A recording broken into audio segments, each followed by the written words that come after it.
के लिए अपना एयर स्पेस बंद किया तो भारत ने भी पाकिस्तान के लिए अपना एयर स्पेस बंद कर दिया है और अब पाकिस्तान के विमान पूरब में जाने के लिए चीन का चक्कर लगा रहे हैं। जाहिर है भारत के एयर स्पेस स्ट्राइक से पाकिस्तान की एयरलाइन कमर टूटनी तय है। देखिए इस पर यह रिपोर्ट।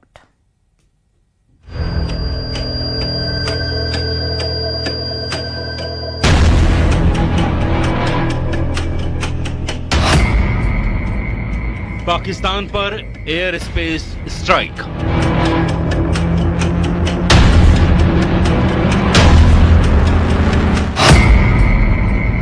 जल प्रहार के बाद वायु प्रहार।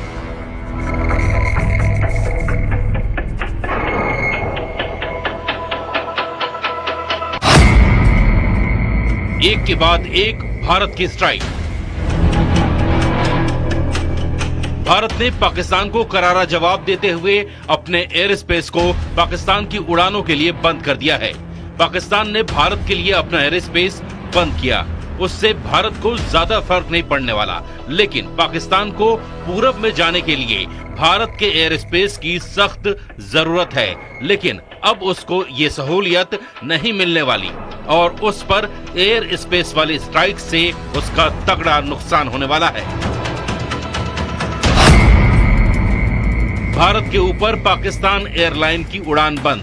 पाकिस्तान के प्राइवेट जेट भी नहीं भर सकेंगे उड़ान। पाकिस्तानी मिलिट्री के विमानों को भी इजाजत नहीं। पीआईए के लीज पर लिए विमानों पर भी लगाई गई पाबंदी। पाकिस्तान के लिए भारतीय एयर स्पेस पूरी तरह बंद। अब पाकिस्तान के विमानों को कहीं भी उड़ान भरना होगा तो उसे पूरे चीन का चक्कर लगाना होगा और ये भी संभावना है कि उन्हें चीन में उतरना भी पड़े ताकि आगे के सफर के लिए वो ईंधन भरवा सके। जाहिर है भारत ने पाकिस्तान की कमर तोड़ने वाला एक और फैसला लिया है। इसका सबसे बड़ा असर पाकिस्तान इंटरनेशनल एयरलाइंस की कुआलालंपुर जाने वाली दो रूट्स PK 8945 और PK 8989 पर पड़ा है। पहले ये फ्लाइट्स लाहौर से भारत होते हुए कुआलालंपुर जाती थीं, जिससे दूरी कम और वक्त बचता था। लेकिन भारत के एयर स्पेस बंद करने के बाद अब इन्हें चीन होते हुए जाना पड़ रहा है। इस नए रास्ते से 3 घंटे ज्यादा समय लग रहा है। कल से ही ये फ्लाइट्स नए रास्ते पर उड़ान भर रही हैं। जैसे को तैसा की नीति पर चलते हुए भारत ने साफ कर दिया है कि जवाब अब सिर्फ जमीन से नहीं आसमान से भी मिलेगा। भारत एक ही जगह से नहीं पाकिस्तान को हर जगह से तोड़ रहा है। कभी डिजिटल स्ट्राइक, कभी वाटर स्ट्राइक, कभी डिप्लोमेटिक स्ट्राइक, कभी इकोनॉमिक स्ट्राइक और अब एयर स्पेस स्ट्राइक। वही पाकिस्तान ने अपना एयर स्पेस बंद करके खुद अपने पैर पर कुल्हाड़ी मारी है और उसे लाखों करोड़ डॉलर की चपत लगने लगी है। पाकिस्तान को भारतीय विमानों से मिलने वाली ओवर फ्लाइट फीस का अब नुकसान उठाना पड़ेगा। एक बोइंग 737 के लिए औसतन $580 और बड़े विमानों के लिए इससे भी ज्यादा फीस पाकिस्तान को मिलती थी। जानकारों के मुताबिक हर दिन करीब 2 से 2.4 लाख डॉलर की चपत पाकिस्तान को लग सकती है। लैंडिंग, पार्किंग और अन्य शुल्क जोड़ लें तो कुल नुकसान $3.5 लाख तक पहुंच सकता है। इससे पहले पुलवामा हमले के बाद भी पाकिस्तान ने भारतीय विमानों के लिए एयर स्पेस बंद किया था और उस दौरान उसे करीब $100 मिलियन का घाटा उठाना पड़ा था। लेकिन इस बार उसे दोहरी मार पड़ने वाली है। पाकिस्तान के रक्षा मंत्री ख्वाजा मोहम्मद आसिफ के तेवरों में 48 घंटे में जबरदस्त यूटर्न देखने को मिला। 2 दिन पहले तक भारत को युद्ध के लिए ललकारने वाले ख्वाजा अब अल्लाह से दुआ कर रहे हैं कि जंग ना हो। उनका कहना है कि हालात तो युद्ध जैसे बन रहे हैं, लेकिन पाकिस्तान की तरफ से कोई लड़ाई शुरू नहीं की जाएगी। उनके इस बयान से साफ है कि युद्ध की धमकी देने वाले अब डर से कांप रहे हैं। देखिए रिपोर्ट।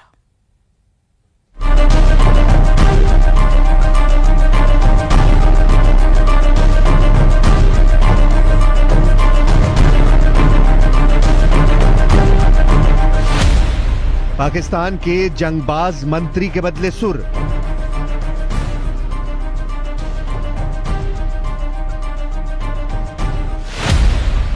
ख्वाजा बोले, अल्लाह ये युद्ध टाल दो।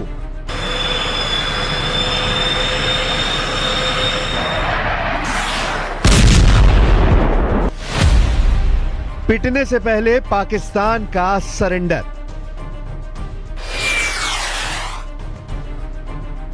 पाकिस्तान के युद्ध उन्मादियों की हवा खराब हो गई है।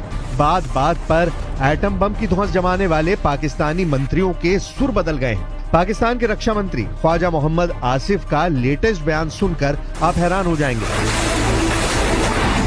ये वही ख्वाजा हैं जिन्होंने भारत को युद्ध के लिए 2 दिन पहले ललकारा था, लेकिन अब जनाब का नया बयान सुनिए। बंदे ने अल्लाह से युद्ध को किसी भी हाल में टाल देने की दुआ मांगी है। कहूँगा कि एक क्लैश की सूरत हाल बिल्कुल नज़र आ रही है। अल्लाह करे एवर्ट हो जाए, हम कोई जंग मुसल्लत हमारी तरफ से तो कभी तौर पे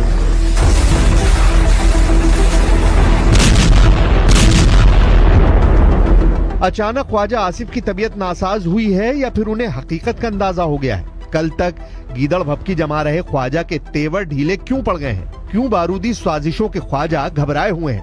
हकीकत सबके सामने है। पाकिस्तान की आतंक नीति दुनिया जान चुकी है। पहलगाम नरसंहार के मास्टरमाइंड के अड्डे कहाँ हैं? पहलगाम का टेरर कमांडर कौन है? पहलगाम हमले के सूत्रधारों का एक एक सिरा जुड़ गया है। भारत इन आतंकजीवियों का फैसला कर चुका है। पीएम मोदी पड़ोसी मुल्क में पल रहे आतंकी सरगनाओं के सर्वनाश का ऑर्डर दे चुके हैं। जाहिर है जिन दहशतगर्दों की बदौलत पाकिस्तानी जनरलों की अघोषित सत्ता पाकिस्तान में चल रही है, जब वही नहीं बचेंगे तो कायरों का क्या होगा?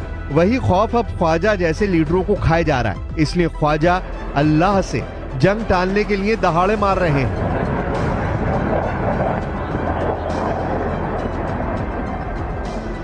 कहूँगा कि एक क्लैश की सूरत हाल बिल्कुल नज़र आ रही है।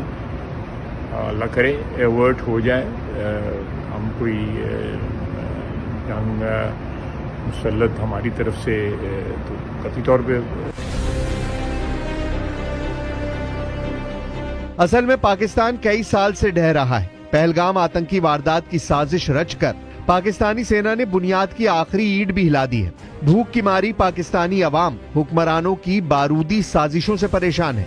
पाकिस्तानी लोगों में सेना के खिलाफ जबरदस्त गुस्सा है।